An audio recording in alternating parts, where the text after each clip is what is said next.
Good evening दोस्तों, welcome to our YouTube channel SSC mathematics. SSC mathematics पर आपका हार्दिक स्वागत है। लास्ट वीडियो में हमने क्वेश्चन नंबर 98 तक कंप्लीट कर लिए थे, जो हमारा रेशियो एंड प्रोपोर्शन का चैप्टर आर.एस. अग्रवाल से चल रहा है।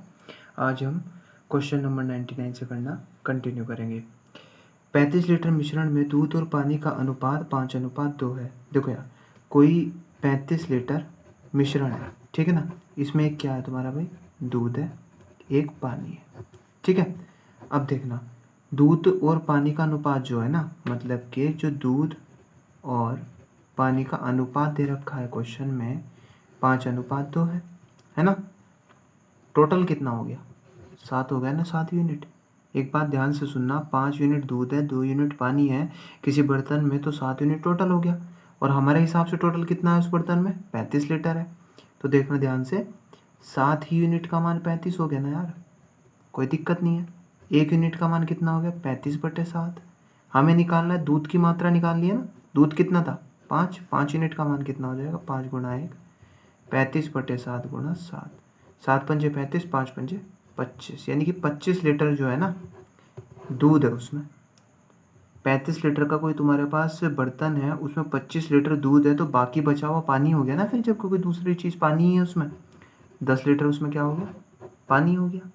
आगे क्या कह रहा है, यदि इसमें 5 लीटर दूध और डाल दिया जाए, मतलब अब उसने क्या किया, दूध और पानी क्या किया उसने, इसमें 5 लीटर दूध और डाल दिया। 25 पहले से ही था, 5 लीटर दूध और डाल दिया उसने, है ना। डाल दिया जाए तो नए मिश्रण में दूध और पानी का अनुपात क्या होगा। उसने पानी में कुछ नहीं करा, पानी 10 का 10 ही रहा, तो उसने इसका अनुपात पूछा बस, 30:10, यानी कि 3:1। इसका क्या हो जाएगा, आंसर हो जाएगा। क्वेश्चन नंबर 100 देख लेते हैं। दो बर्तनों ए तथा बी में दूध और पानी के अनुपात, दूध और पानी के मिश्रण क्रमशः इतने इतने अनुपात में, दोनों मिश्रणों में किस अनुपात में मिलाया जाए, आधा दूध और आधा पानी हो जाए। देखो यार, पहला बर्तन, दूसरा बर्तन, ठीक है। उसने क्या कहा कि मिल्क और वाटर, है ना, दूध और पानी कितना है, 5:3 है। यहाँ पे कितना है, 2:3 है, ठीक है। अब उसने क्या कहा कि इसे कितने अनुपात में मिलाया जाए कि मिश्रण में आधा दूध आधा पानी हो जाए, कि मैं इसे किस अनुपात में मिलाऊं कि एक तो किसी बर्तन में 1 ही लीटर तुम्हारा दूध हो जाए, 1 ही लीटर उसमें पानी हो जाए। मतलब कि अगर किसी बर्तन की 2 लीटर क्वांटिटी है तो 1 लीटर उसमें दूध हो जाए और 1 ही लीटर उसमें क्या हो जाए भाई, पानी हो जाए। ये तो कह रहा है क्वेश्चन में, है ना। अब देखो ध्यान से देखना, ऐसे क्वेश्चन को हम कैसे करते हैं यार, या तो इसे मिल्क मिल्क में चेंज कर लो या वाटर वाटर में चेंज कर लो, ठीक है ना। मैं मिल्क मिल्क में चेंज कर रहा हूँ, ठीक है। मिल्क कितना है, 5 है। टोटल मात्रा कितनी है, 5 3 8, ये मिल्क हो गया। तो मिल्क कितना है, 2। टोटल मात्रा कितनी है, 5, ये बटे में 5 आ गया। मिल्क कितना है, 1। टोटल मात्रा कितनी है, 1 और 1 2। अब देखो यार, एलिगेशन से कर लेंगे इसको, यहाँ से माइनस करके यहाँ माइनस करके यहाँ। लेकिन तुम्हें इसे माइनस करने में ज़्यादा प्रॉब्लम होगी, है ना। तो तुम एक काम करो, ये नीचे कितना है, 8 है ना। अब देखो 8, 5 और 2 का लेस है, कितना आएगा भाई, 8 5 और 2 का लेस है, 40 आएगा ना। तो 40 से ही मल्टीप्लाई यहाँ कर दो, 40 से ही यहाँ कर दो, 40 से ही यहाँ कर दो, ठीक है। अब देखो मैं यहाँ कर रहा हूँ, कितना आ जाएगा ये, चलो इसके नीचे देख लेते हैं कितना आ जाएगा यार। 8 पंजे 40, 5 पंजे 25, तो यानी कि जो मिल्क आ गया वो कितना आ गया, 25। 5 अट्ठे 40, 8 दूनी 16। तो जो वाटर था वो, सॉरी, दूसरे में जो मिल्क था वो कितना आ गया, 16 आ गया ना। अब देखो 2 से कट गया 20 बार, ये कितना आ गया, 20 आ गया। 25 में से 20 गया 5, 16 में से 20 गया 4, 4:5, तो इसका आंसर ना हो जाएगा 4:5, ठीक है, ये इसका आंसर हो जाएगा। क्वेश्चन नंबर 101 देख लेते हैं। 3 बराबर गिलासों में स्प्रिट तथा पानी के मिश्रण क्रमशः इतने इतने अनुपात में, इन मिश्रणों के एक नए गिलास में उलटकर मिला दिया जाए तो नए मिश्रण में स्प्रिट तथा पानी का अनुपात क्या होगा। देखो यार, 3 गिलास है, ये पहला गिलास, ये दूसरा गिलास, ये तीसरा गिलास, ठीक है। 3 बराबर गिलासों में स्प्रिट, एक स्प्रिट है और एक पानी है, ठीक है ना। कितना कितना है, 3:4 है। और ये तुम्हारा 4:5 है दूसरे में, तीसरे में तुम्हारा 5:6। अगर मैं इसका टोटल निकालूँ कितना आ जाएगा भाई, अगर 3 लीटर में मान लिया मैंने, उसमें स्प्रिट है मान लिया मैंने, है ना। पानी 4 लीटर है, तो टोटल कितना हो जाएगा, 7 लीटर। यहाँ ऐसे ही 9 यूनिट, यहाँ ऐसे ही 11 यूनिट, है ना। अब देखो उसने क्या कहा आगे, इन मिश्रणों को एक नए गिलास में उलटकर मिला दिया जाए तो नए मिश्रण में पानी तथा स्प्रिट का अनुपात क्या होगा। यार इनको ना सेम करो। कैसे करोगे इनको सेम तुम, 7, 9 और 11 को। अगर मैं 11 में 7 गुणा 9 कर दूँ और यहाँ पे 11 गुणा 7 कर दूँ और यहाँ पे 11 गुणा 9 कर दूँ, सब सेम हो जाएंगे ना। क्यों, 7 11 9 की गुणा, 7 11 9 की गुणा, 7 11 9 की गुणा, सब सेम हो जाएगा। बस तो किस किस से मल्टीप्लाई करी थी, इनसे मल्टीप्लाई की ना तुमने, इससे तो करिए। तो आगे जो तुम करोगे ना ये मल्टीप्लाई इनमें कर दो बस। 11 नम कितने हो गए 99, 99 की गुणा 3 से 3 9 27 लेकर तो 3 9 27 29। स्प्रिट और पानी का अनुपात ये पहले का हो गया, ठीक है। और इस यहाँ पे 11 नम 4 से करो, 4 नम 36, 4 नम 36, 396 हो गया। अब देखो दूसरे वाले में 11 7 77 की गुणा होगी, है ना। तुमने यहाँ 11 गुणा 7 ही तो किया, तो वही गुणा तुम्हें यहाँ भी करनी पड़ेगी। 77 की गुणा 4 में करो, ये कितना आ गया, 4 7 28, 4 7 28 30 हो गया। और 77 की गुणा 5 में करो, 5 7 35, 5 7 35 और 3 38 हो गया। अब ऐसे ही 11 9 7 63 की गुणा तुम 5 में भी करो 6 में भी करो। 63 की गुणा जब 5 में करो, 5 से 15 से 5 6 30 1 31। और 63 की गुणा 6 में 36 18 से लगा 1, 6 6 36 1 37। इन सबको जोड़ो, स्प्रिट और पानी का तो अनुपात आ रहा है, से लगा 1 8 दूनी 16 और 9 कितना हो गया भाई तुम्हारा 25 2 11। इसको जोड़ो, हासिल लगा 1 2 9 और 1 10 2 12, हासिल लगा 1 3 3 6 8 2 8 और 1 9। ये इसका अनुपात होगा, ये इसका आंसर हो जाएगा। इसी तरह से तुम जैसे तुमने ये किया ना, इससे पहला क्वेश्चन कर सकते थे तो तुम 100, वो भी इसी तरह से कर सकते थे तो भी हो जाता। एलिगेशन से करना चाहो तो भी हो जाएगा, है ना। क्वेश्चन नंबर 102 देख लेते हैं। ए तथा बी दो मिश्र धातुएं जिन्हें सोने और तांबे का अनुपात इतना और इतना है, किसी समान मात्रा के पिघलाकर एक तीसरी मिश्र धातु में बनाए गए सोने तांबे। देखो यार अब मैं इसे ऊपर वाली तरह से ही कर रहा हूँ, जो मैंने अभी 101 करवाया ना उसी की तरह से। देखो एक तो तुम्हारी मिश्र धातु ए है, एक बी है, एक क्या है तुम्हारा भाई सोना है और एक तुम्हारा क्या है भाई तांबा है, ठीक है। पहले में जो अनुपात है वो 5:3 है, यहाँ 5:11 है। टोटल निकालो, उसका टोटल मात्रा कितनी होगी 5 और 3 8, इसकी कितनी होगी 16। इन दोनों को सेम बनाओ। कैसे बनाओगे, इसमें तो बस डायरेक्ट 2 से ही गुणा करनी है ना मुझे, 8 दूनी 16 हो जाएगा, नीचे भी 16 ही है, इन्हें सेम बना दिया मैंने। जिससे तुमने यहाँ गुणा करी उससे यहाँ गुणा करनी पड़ेगी भाई तुम्हें। 5 दूनी 10, चाहे यहाँ लिख लो गुणा करके चाहे लिख लो, कोई दिक्कत नहीं है। 3 दूनी 6, तो मतलब ए में तो मात्रा इतनी हो गई है ना, और बी में कितनी हो रखी है भाई, बी में तुम्हारी कितनी होती है 5:3, क्योंकि यहाँ मुझे 5:11 सॉरी, मुझे यहाँ गुणा करने की जरूरत क्यों नहीं पड़ी, क्योंकि यहाँ 16 16 बन गया ना यार। अगर मुझे 16 यहाँ पे सेम बनाने के लिए यहाँ किसी चीज़ से गुणा करनी पड़ती ना, वो इनमें भी गुणा होती, ठीक है। इन्हें जोड़ो, कितना आ गया 10 5 15 16 सॉरी 6 और 11 कितना हो गया 17, ये इसका आंसर आ जाएगा। क्वेश्चन नंबर 103 देख लेते हैं। सोना पानी से 19 गुना भारी है। देखो यहाँ सोने को एस देख रहा हूँ और पानी को पी। सोना जो है वो पानी से 19 गुना भारी है, ठीक। जबकि तांबा जो है वो पानी से 9 गुना भारी है, ठीक। और एक और चीज़ दे रखी है, इसको किस अनुपात में मिलाया जाए ताकि मिश्रण धातु पानी से 15 गुना भारी हो। मतलब मिश्रण धातु यानी कि सोना प्लस टीन होगा ना, मिश्रण तो सोना प्लस टीन ही तो होगा, ये तुम्हारा पानी से 15 गुना भारी हो। समझ गए ना। देखो मैंने कभी भी बताया था ना तुम्हें, कभी भी एलिगेशन कब लगता है, सोना यहाँ ले लिया तांबा यहाँ ले लिया, ठीक है, और इसको मिला दिया 15 में, तो बस इसका अनुपात निकाल दो यार। अब कितना 4 और ये कितना आ गया 6, तो ये तुम्हारा कटफट का कितना आ जाएगा भाई यहाँ से 3:2, इसका कितना हो जाएगा भाई आंसर हो जाएगा। क्वेश्चन नंबर 104 देख लेते हैं। दिया गया है कि 24 कैरेट सोना शुद्ध सोना है, 18 कैरेट सोने में 3/4 भाग सोना है, 20 कैरेट सोने में 5/6 भाग सोना है। 18 कैरेट सोने की शुद्ध सोने का तथा इतने सोने के शुद्ध सोने का अनुपात क्या है। भाई यार देखो 18 कैरेट वाला पूछ रहा वो कितना है 3/4 है ना, और 20 कैरेट वाला पूछ रहा वो 18 कैरेट और 20 कैरेट का अनुपात पूछ रहा वो शुद्ध सोने का, और है कितना शुद्ध सोना 3/4 और 5/6 है, ठीक है। इनका अनुपात निकाल दो यार बस, और क्या। 2 दूनी 4 2 3 6, कितना आ गया 3/2 अनुपात 5/6, 2 और 3 का लैसे 6 आ गया ना, 6 की गुणा यहाँ करूँगा तो कितना आ जाएगा 6 गुणा 3/2, 6 गुणा 5/3, 3 दूनी 6 2 तिया 6 3 तिया 9, 5 दूनी 10, 9:10 इसका क्या आ जाएगा भाई आंसर आ जाएगा, है ना। श्री तथा श्रीमती गुप्ता, क्वेश्चन नंबर 105 है, श्री तथा श्रीमती गुप्ता का भार इतने इतने अनुपात में है। देखो यार, श्री और तुम्हारी दूसरी कौन है भाई, श्रीमती, इनका जो अनुपात है भार का वो 7:8 में है। ठीक है, इनका कुल भार 120 ग्राम है। देखो मेरी बात ध्यान से सुनना, कुल भार अगर मैं यही मान लूँ इनका, इसका मैंने मान लिया भाई श्री जो था वो 7 किलो का था, उसकी श्रीमती 8 किलो की थी, तो कितना हो गया 15 किलो हो गया ना, 15 यूनिट, 15 यूनिट का ही मान 120 ग्राम हो गया। किलोग्राम, 1 यूनिट का मान कितना हो गया 8, तो यानी कि तुम्हारी श्री का जो भार आया वो कितना आया भाई 8 गुणा 7, 8 सत्ते 56, क्योंकि 7 1 यूनिट का मान 8 है, तो 7 यूनिट का मान कितना होगा, 7 से गुणा करनी पड़ेगी ना यार। और श्रीमती का कितना हो जाएगा, जब 1 यूनिट का मान 8 है तो 8 यूनिट का मान कितना होगा 64, तो श्रीमती 64 किलोग्राम की हो गई। ठीक है, तो उसने आगे क्या कहा, डाइटिंग कोर्स करने के बाद श्री गुप्ता का भार 6 किलोग्राम कम हो गया। देखो इसका भार कितना है 56, इसका भार कितना है 64।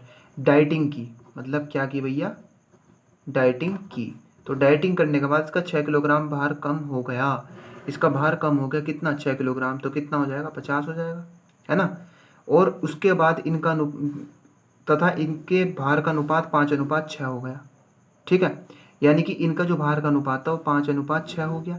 तो इसका मतलब जाहिर सी बात है, जब 5:6 हुआ तो जाहिर सी बात है कि 5 यूनिट श्री का भार है और 6 यूनिट श्रीमती का भार है, लेकिन श्री का भार तो इस टाइम 50 है ना, तो 5 यूनिट का मान कितना होगा 50, 1 यूनिट का मान कितना होगा 10। ठीक है ना, बात समझ रहे हो ना, तो 6 यूनिट का मान कितना हो जाएगा यार 60 हो जाएगा ना। तो श्रीमती का भार इस टाइम कितना है भाई 60 हो गया ना। क्यों, क्योंकि उसने पहली बता दिया 5:6 में है ये, 5:6 हो गया ना डाइटिंग के बाद इन दोनों का। तो यही पूछा श्रीमती गुप्ता का भार कितना कम हुआ, भाई कितना कम हुआ, ये कितना हुआ 64 से 60 हो गया, कितना 4 कम हुआ, ये इसका आंसर हो जाएगा। क्वेश्चन नंबर 106 देखते हैं, एक हीरे का मूल्य उसके भार के वर्ग के अनुक्रम अनुपाती है। एक हीरा मतलब डायरेक्टली प्रोपोर्शनल है ना, एक हीरा 4 भागों में इस प्रकार टूटा कि टुकड़े का भार, देखो यार मेरी बात ध्यान से सुनना, एक हीरा है तुम्हारे पास, तुमने क्या करा कि हीरे की जो कीमत की ना, मतलब तुमने जो हीरे की कीमत रखी वो उसके भार के वर्ग के अनुसार रखी, मतलब जितना जिसका ज़्यादा भार होगा ना उसके वर्ग के अनुसार उसका क्या होगी कीमत होगी। देखो अभी और समझ में आएगा, देखो कैसे है क्वेश्चन ये, मैंने ले लिया यहाँ पे देखो भार और यहाँ ले लिया मैंने कीमत। अब तुमने क्या करा, वो एक हीरा था तुम्हारे पास, अब वो तुम्हारा हीरा जो तुम्हारे हाथ से किसी वजह से छूट गया, तो वो टूट गया 4 हिस्सों में, 1:2:3:4 में टूट गया वो, है ना। अब मैंने मान लिया अगर 1 यूनिट है ये भार उसका, अगर पहले वाले टुकड़े का 1 किलोग्राम था, दूसरे वाले का 2 किलोग्राम, तीसरे वाले का 3 किलोग्राम और चौथे वाले का 4 किलोग्राम था तो इनकी जो कीमत होगी इनके भार के वर्ग के अनुसार होगी, क्योंकि जो कीमत है वो भार के वर्ग के अनुसार होगी। तो उसकी कीमत कितनी होगी, इसका वर्ग 1, इसकी कीमत इसका वर्ग कितना होगा 4, इसकी कीमत कितनी होगी 3 किलोग्राम वाले की, 3 यूनिट वाले की, इसका 9 और इसका 16। समझ रहे हो ना बात को, मेरी बात ध्यान से सुनना। जब वो टूट गया तो तुमने इस हिसाब से बेचा, अगर वो ना टूटता तो, अगर वो ना टूटता तो जाहिर सी बात है जो ये 1 2 और 3 और 4 यूनिट बैठी, 4 3 7 2 9 और 1 10, तो वो 10 यूनिट का था ना। मेरी बात ध्यान से सुनना, जब वो टूट गया तो तुमने कितने रुपए में बेचा, 1 रुपए में, 2 यूनिट वाले को 4 रुपए में, और जो तुमने 3 यूनिट वाले को 9 रुपए में, 4 यूनिट वाले को 16 यूनिट में। लेकिन उसने, अगर मैं पूछूं कि अगर वो ना टूटता तो तुम कितने रुपए में बेचते, मतलब 10 का 10 किलोग्राम रहता ना, फिर तो वो जो तुम्हारे पास पूरा का पूरा हीरा रहता वो बिना टूटा रहता, तो कितने में बिकता 100 रुपए में ना बिकता, जब वो वर्ग के अनुसार उसके बाहर के, है ना, 100 में बिकता ना, 100 रुपए में बिकता। वैसे कितने में बिक रहा, 16 4 20 कितने 30 रुपए में बिक रहा जब वो टूट गया, और ना टूटता तो 100 रुपए में बिकता, तो कितना का नुकसान हुआ, कितना का नुकसान हो रहा, पहले तो तुम्हारा 100 में बिक रहा था अब 30 में बिक रहा है, कितना का नुकसान हुआ 70 का ही तो नुकसान हुआ। और क्वेश्चन में कह रहा है वो कि 7000 का नुकसान हुआ, बस 70 का ही मान कितना हो जाएगा, यूनिट का मान 7000, इससे कटा इससे कटा, 1 यूनिट का मान कितना हो जाएगा 100। तो मूल हीरे का मूल्य कितना था, मूल मतलब पहले वाले हीरे का मूल्य कितना था 100 रुपया था ना यार, बस इसके 100 से यहाँ से मल्टीप्लाई कर दो और क्या, कितना आ जाएगा ये 10,000, इसका आंसर आ जाएगा। क्वेश्चन नंबर 107 पर चलते हैं, एक बोतल में मदिरा तथा पानी का अनुपात 3:1 है। देखो मैं मदिरा और पानी का अनुपात जो है वो 3:1 है। अगर मैं इसका टोटल निकालूँ तो कितना हो गया भैया, 4 हो गया, ठीक है ना, 3:1 है, ठीक। उसके बाद उसने कहा कितना भाग निकालकर उतना ही पानी मिलाया जाए कि अंत में बने मिश्रण में मदिरा तथा पानी बराबर हो। देखो तुमने क्या किया यार, एक बर्तन था तुम्हारे पास, ठीक है, उसमें मदिरा 3 यूनिट थी, पानी 1 यूनिट था, तो मतलब उस बर्तन में टोटल मिला के मात्रा 4 यूनिट हुई ना। और तुम थे हरामखोर, तुमने क्या किया, उसमें से कुछ भाग निकालकर पानी मिला दिया, है ना। तो जितना भाग तुमने निकाला ना उतना ही पानी मिला दिया, तो यानी कि जो टोटल मात्रा थी वो 4 की 4 रही, 4 की 4 रही ना वो टोटल मात्रा, है ना, 4 की 4 रही। अब उसने क्या करा, अंत में 4 की 4 रही, लेकिन उसने पानी इस हिसाब से मिलाया कि मदिरा तथा पानी बराबर हो, मदिरा और पानी बराबर हो गया जिस हिसाब से उसने मिलाया। एक बात सोचो, टोटल मात्रा किसी बर्तन में 4 यूनिट, तो इसका और बराबर बराबर उनका माल है, तो यानी कि वो 2:2 में होंगी ना। मेरी बात ध्यान से सुनना फिर से। तो देखो मदिरा जो थी वो 3 यूनिट थी, पानी 1 यूनिट था, टोटल 4 था। तुमने क्या करा, थोड़ी सी मदिरा निकाली, उसमें से उतना ही पानी मिला दिया, तो यानी कि तुम्हारा 4 का 4 ही रही मात्रा, लेकिन मदिरा और पानी का रेशियो इस टाइम समान हो गया। तो समान कब होगा, जब 2 और 2 होंगे, क्योंकि जब भी तो 2 और 2 मिलके 4 होंगे, वरना अब कोई और ऐसा हो रेशियो हो ही नहीं सकता जो समान भी और 4 भी आ जाए जोड़ के उसको, है ना। अब बात ध्यान से सुनना मेरी, पानी पहले 1 यूनिट था, अब 2 यूनिट हो गया, तो तुमने 1 यूनिट पानी मिलाया ना, 1 यूनिट पानी तुमने मिलाया, और वो क्वेश्चन में पहले ही कह रहा है उतना ही पानी मिला दिया जितना भाग उसने निकाला। तो इसका मतलब जब 1 यूनिट तुमने पानी मिलाया तो 1 यूनिट ही तुमने निकाला होगा, है ना। तो तुमने क्या, देखो 1 ही यूनिट तुमने निकाला होगा, सॉरी 1 यूनिट तुमने मिलाया है ना। मिलाया कितना, 1 यूनिट तो मिलाया, और कितने और निकाला कितना, 1 ही यूनिट निकाला होगा, क्योंकि जितना मिलाया उतना ही निकाला होगा। और टोटल कितना था, 4, 4 में से 1 यूनिट तो निकाला होगा, क्योंकि जब मिला एक रहे हो तो निकाला भी तो 1 होगा, क्योंकि उसने कहा भाग निकाल कर उतना ही मिला दिया, है ना। तो 1:3 इसका क्या हो जाएगा, आंसर हो जाएगा, यानी कि 1/3 इसका आंसर। क्वेश्चन नंबर 108 देखते हैं। संपूर्ण पृथ्वी पर थल और पानी का अनुपात 1:2 है। उत्तरी अर्धगोलार्ध पर यह अनुपात 2:3 है। दक्षिणी अर्धगोलार्ध पर थल और पानी का अनुपात कितना है। देखो यार, एक तुम्हारी क्या है भाई, पृथ्वी है, और एक क्या है तुम्हारा भाई, उत्तरी गोलार्ध है ना। अगर मैं यहाँ बात करता हूँ, एक तो तुम्हारी भूमि है यानी कि थल, भूमि मीन्स थल, और एक तुम्हारा भाई क्या है, पानी है। इसका अनुपात जो दे रखा है पृथ्वी पर वो 1:2 है, और उत्तरी अर्धगोलार्ध पे जो दे रखा है इसका अनुपात वो 2:3 है। टोटल कितना हो गया, ये बात सोचो, पृथ्वी पर एक कहीं पानी है, पानी नहीं है तो फिर भूमि है, तो टोटल एरिया कितना हो गया, 3 हो गया ना, 2 और 1 3, और ये 3 2 5 हो गया। अब देखो यार, एक बात ध्यान से सुनना मेरी, तुम ये मैंने पूरी इतनी बड़ी पृथ्वी मान ली, ठीक। ऊपर क्या है, उत्तरी गोलार्ध है, नीचे क्या है, दक्षिणी गोलार्ध है, ठीक है, बात समझ रहे हो। मैंने इसका क्षेत्रफल मान लिया कितना भाई, 1 यूनिट, ठीक। इसका क्षेत्रफल मैंने मान लिया दक्षिणी गोलार्ध का 1 यूनिट, समझ रहे हो, 1 यूनिट मान लिया। तो मेरी बात ध्यान से सुनना, अगर मैं पृथ्वी और उत्तरी गोलार्ध के क्षेत्रफल की बात करूं तो कितना आएगा, बात सोच के समझ के देखना। देखो उत्तरी गोलार्ध का क्षेत्रफल कितना है भाई, 1 यूनिट तो माना, और पूरी पृथ्वी का, उसमें उत्तरी गोलार्ध और दक्षिणी गोलार्ध दोनों आ गए ना, तो 2 यूनिट हो गया, बात समझ रहे हो, पूरी पृथ्वी का 2 यूनिट हो गया। तो पृथ्वी का कितना है, 2, तो पृथ्वी में 2 से गुणा, और 5 में 1 से गुणा, और इसको सेम बनाना पड़ेगा ना पहले, तो इसको सेम बनाने के लिए देखो मेरी बात ध्यान से सुनना, पहले तो तुम इसको सेम बनाओगे ना, तो यहाँ पे तुम 3 से गुणा करोगे, यहाँ 5 से भी तो गुणा होगी तुम्हारी, ठीक। किस किस से गुणा करी, 5 गुणा 2, ये देखो 2 मैंने क्यों लिया, क्योंकि 2 पृथ्वी का यूनिट था। 1 मैंने क्यों लिया, क्योंकि ये 1 उत्तरी गोलार्ध वाला था, है ना। मैंने 5 क्यों लिया यहाँ, क्योंकि जब तक मैं इसमें 5 से गुणा नहीं करूंगा और इसकी यहाँ से 3 से गुणा नहीं करूंगा तब तक तुम्हारा ये सेम नहीं बनेगा। तो 5 दूनी 10, 10 हो गया यहाँ, 5 दूनी 10 हो गए, 10 की गुणा इससे 20 हो जाएगा, 3 एकम 3, और 3 दूनी यहाँ से कितना जाएगा 6, 3 तिया 9। एक बात ध्यान से सुनना, ये पृथ्वी का अनुपात है, ये उत्तरी गोलार्ध का अनुपात है।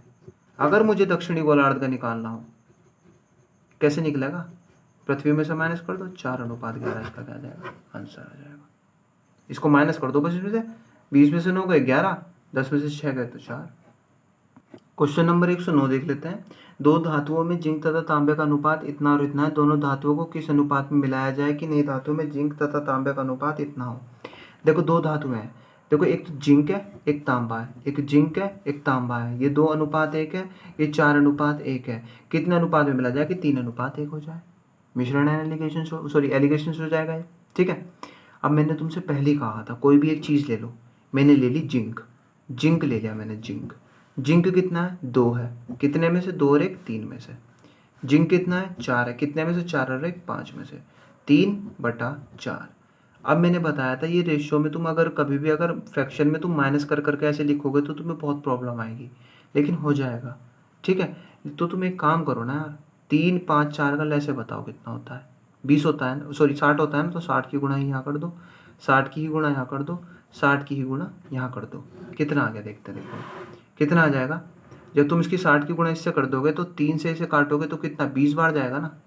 तो ये जिंक और जिंक ये सब चल रहा है यहाँ, जिंक और ये जिंक, कितना आ जाएगा 40। 5 से 12 बार, 12 चौक 48, 4 से काटो 15, 15 तिया 45, कितना आया 5। ये कितना आया माइनस करके 3, क्योंकि माइनस ही करते हैं मल्टीप्लिकेशन में हमेशा। 40 में से 45 जाएंगे, सिर्फ अंतर निकालना है, माइनस करना नहीं है, अंतर निकालना है। 40 में से 45 जाएंगे तो कितना हो जाएगा 5, 48 में से 45 जाएंगे तो 3, ये इसका आंसर हो जाएगा इतने अनुपात में। क्वेश्चन नंबर 110 देखते हैं। एक धातु में तांबा तथा जिंक, देखो एक तो तुम्हारा तांबा है भाई, एक जिंक है, वो कितना है 9:4 में है ना। 24 किलोग्राम तांबे के साथ हमारे हिसाब से तांबा कितना है 9 यूनिट, क्वेश्चन के हिसाब से कितना है 24 यूनिट, तो 9 ही यूनिट का मान 24 है भाई। 1 यूनिट का मान कितना आ जाएगा 24/9। जिंक मिलाना होगा, कितना जिंक 4 यूनिट है ना, तो 4 गुना 1 कितना हो जाएगा यहाँ से 24/9 गुणा 4, 3 तिया 9, 3 अट्ठे 24, 8 चौक 32/3, ये कितना आ जाएगा भाई 10 सही 2/3 इसका आंसर हो जाएगा, है ना। क्वेश्चन नंबर 111 देख लेते हैं। धातु एक के 60 किलोग्राम के साथ धातु बी का 100 किलोग्राम मिलाया जाए। देखो यार, एक तुम्हारी क्या है भाई धातु ए है जो तुम्हारी कितनी है भाई 60 किलोग्राम की है। एक तुम्हारी क्या है भाई धातु बी है जो तुम्हारी कितने किलोग्राम की है भाई 100 किलोग्राम की है, ठीक है। यदि धातु ए में शीशे और टिन का अनुपात, इसमें जो तुम्हारा शीशा और टिन है ना वो कितना है भाई 3:2 है। इसमें शीशा और जो टिन है ना वो कितना है भाई 4:1 है। टोटल कितना हो गया ये बताओ, 4 और 1 5, टोटल कितना हो गया 3 2 5, ठीक है। अब बात ध्यान से सुनना, हमारे हिसाब से टोटल कितना 5, और धातु ए में टोटल कितना है 60 किलोग्राम, 5 यूनिट का मान 60 किलोग्राम हो गया, समझ रहे हो ना, ठीक है। अब देखो क्वेश्चन ध्यान से सुनना, 5 से कट गया 12 बार, 1 यूनिट का मान हो गया 12। अगर मैं पूछता हूँ शीशा कितना है, शीशा कितना है 3 यूनिट, 3 गुणा 1 12 तिया 36 किलोग्राम। और अगर मैं ऐसी टिन पूछता हूँ तो यानी कि 2 यूनिट, 2 एकम 2, देखो 2 यूनिट हो जाएगा, 2 गुणा 1 12 दूनी 24 किलोग्राम, ठीक है। ऐसी सेम यहाँ पे करो, हमारे हिसाब से 5 यूनिट है, उसके हिसाब से कितना है भाई 100 किलोग्राम है ना, 100 किलोग्राम 1 यूनिट का मान 20 हो जाएगा। तो शीशा कितना हो जाएगा, शीशा कितना है 4 यूनिट है ना, 4 गुणा 1 4 दूनी 8, 80 हो जाएगा।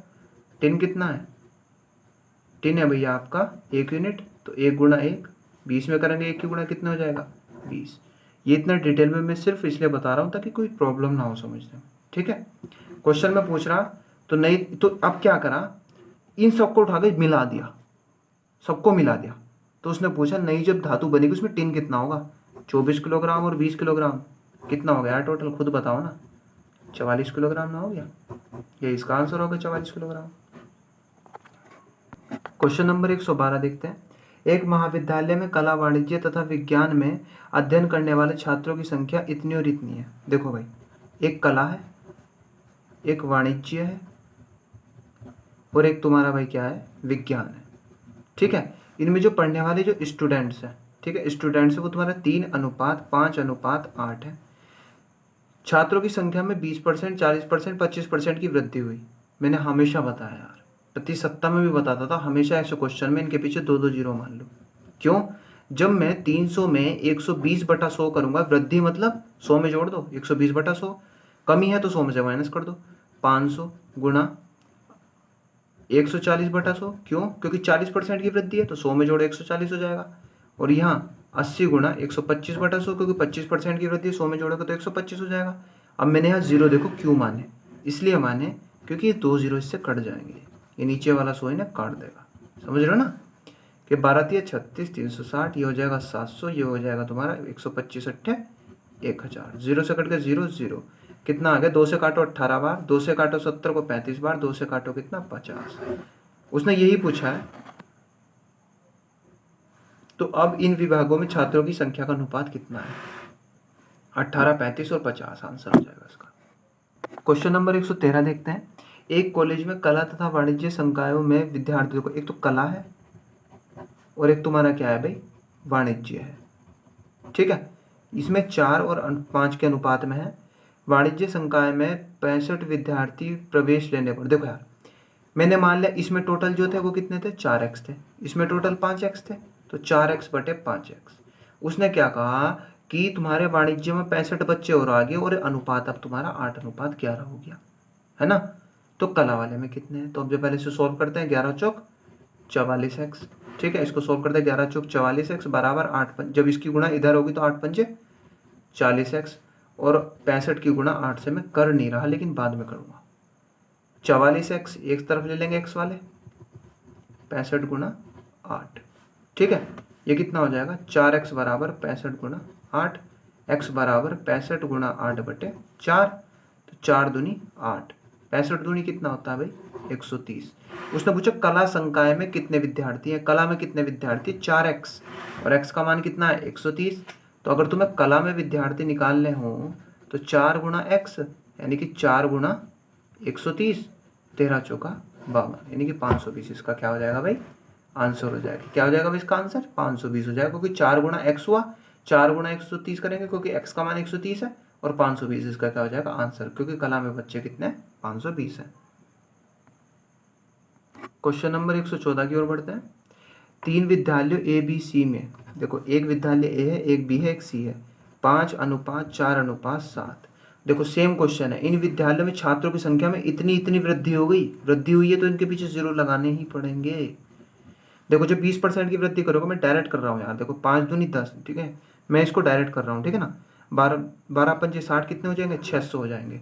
और जब इसमें 25% की वृद्धि करोगे, 125, 4×5=20, ऐसे लगे 2, 12×4=48 और 2 500 हो जाएंगे। ठीक है, जब 20% की इसमें वृद्धि, 12×7=84, 400, 840 इसमें हो जाएंगे। ठीक है, करके देखना, पहले मैंने करके दिखाया है आपको, है ना। ये हो जाएगा 30, ये हो जाएगा 25, और ये हो जाएगा तुम्हारा भाई 2, 4 दूनी 8, 4 एकम 4, 30:25:21 इसका क्या हो जाएगा, आंसर हो जाएगा। ये सॉरी 2 चौक 8 और 2 दूनी, ये 42 आएगा यहाँ। ठीक है ना।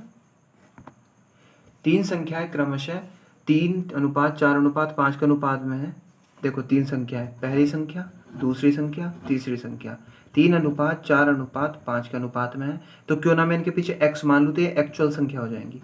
माना मैंने पहली संख्या 3x, दूसरी संख्या 4x, तीसरी संख्या 5x। क्वेश्चन में कह रहा पहली तथा तीसरी संख्या का योग, पहली तथा तीसरी संख्या का योग दूसरी संख्या से 52 अधिक है। बात समझ आ गई, कितना हो गए 8x माइनस 4x, क्योंकि 4x में इधर ले आया, क्योंकि x वाले एक तरफ चाहिए मुझे। 4x बराबर 52, x बराबर कितना आ गया 13 आ जाएगा, क्योंकि 52 के बटे में जैसे ही 4 जाएगा तो तुम्हारा कितना आ जाएगा भैया 13 आ जाएगा। तो x का मान कितना आ गया भाई 13 आ गया, क्योंकि जैसे ही x बराबर होगा 52/4 तो 13 आ जाएगा x। उसके बाद वो क्या पूछ रहा है, सबसे बड़ी संख्या क्या है, सबसे बड़ी कौन सी है 5x है ना, तो 5 गुणा x यानी कि 5 गुणा 13, 13×5=65, इसका क्या हो जाएगा भाई आंसर। क्वेश्चन नंबर 116 की ओर बढ़ते हैं। दो संख्याएं 3:4 के अनुपात में है। प्रत्येक, देखो दो संख्याएं, पहली संख्या दूसरी संख्या 3:4 के अनुपात में है। प्रत्येक संख्याएं में 6 वृद्धि करने पर, देखो मैंने पहली संख्या 3x और तुम्हारी दूसरी संख्या 4x मान ली। ठीक है, पहली संख्या और दूसरी संख्या में दोनों में 6 की वृद्धि करने पर इनका अनुपात 4:5 हो जाता है। देखो क्रॉस मल्टीप्लाई, 5 तिया 15x, 5 छंग 30, ऐसे देखो 4 चौक 16x, 6 चौक 24। अब देखो 15 में से 16, देखो मैं क्या करूँगा, अब इधर लेके आ रहा हूँ, देखो 15 इधर लेके आ रहा हूँ उसको, ठीक है, ध्यान से देखना, कैलकुलेशन ही अब तो 5x 15x minus 16x 24 minus 30, minus के x बराबर माइनस का 6, क्योंकि यहाँ पे यार देखो अलग अलग साइन है दोनों तरफ घटेगा, लेकिन साइन आएगा बड़े वाले का। बड़ा कौन सा है, 16 यहाँ पे, और बड़ा यहाँ पे 30 है, ठीक है, तो माइनस से माइनस कट जाएगा, x बराबर 6 आ गया। क्या आ गया, 6 आ गया। उसने क्या पूछा, इन संख्याओं का अंतर कितना होगा। इन संख्याओं का अंतर कितना, 3x में से 4x गया, एक ही तो है, एक x ही तो बचा, एक x मतलब x, तो आंसर क्या हो जाएगा, डायरेक्ट 6 ही हो जाएगा इसका आंसर, है ना। क्वेश्चन नंबर 117 देख लेते हैं। दो संख्याएं 2:3 के अनुपात में, पहली संख्या दूसरी संख्या, माना पहली संख्या 2x दूसरी संख्या 3x, इनका गुणनफल 96 है, यानी कि 2x गुणा 3x बराबर कितना, 96, कितना हो जाएगा, 6x² बराबर 96, 6 से काटते हैं, 6 कम 6 और 3 बचे, 6 छंग 36, x² बराबर 16, तो x बराबर कितना हो जाएगा, अंडर रूट के अंदर 16, तो x बराबर कितना आ गया भाई तुम्हारा, 4 आ गया। तो उसने क्या पूछा, इनका योगफल कितना, इन संख्याओं का योगफल कितना आ रहा, 5 आ रहा ना, 5x कितना आ रहा है यार, देखो 2x प्लस 3x बराबर कितना आ रहा, 5x, ठीक है, और 5 गुणा x ही तो है इसका मतलब, x की जगह क्या रख दूँ मैं, 5 रख दूँ, तो 4 पंजे 20, इसका कितना हो जाएगा भाई, आंसर हो जाएगा। चलिए दोस्तों, आज के लिए हम इतना ही रखते हैं, कल क्वेश्चन नंबर 118 से हम करना स्टार्ट करेंगे। अगर वीडियो आपको अच्छी लगती है तो लाइक कीजिए, शेयर कीजिए एंड कमेंट कीजिए, और ज़्यादा से ज़्यादा अपने दोस्तों के साथ शेयर कीजिए, और अगर हमारे चैनल पर आप नए जुड़े हैं तो सब्सक्राइब कीजिए। Thank you.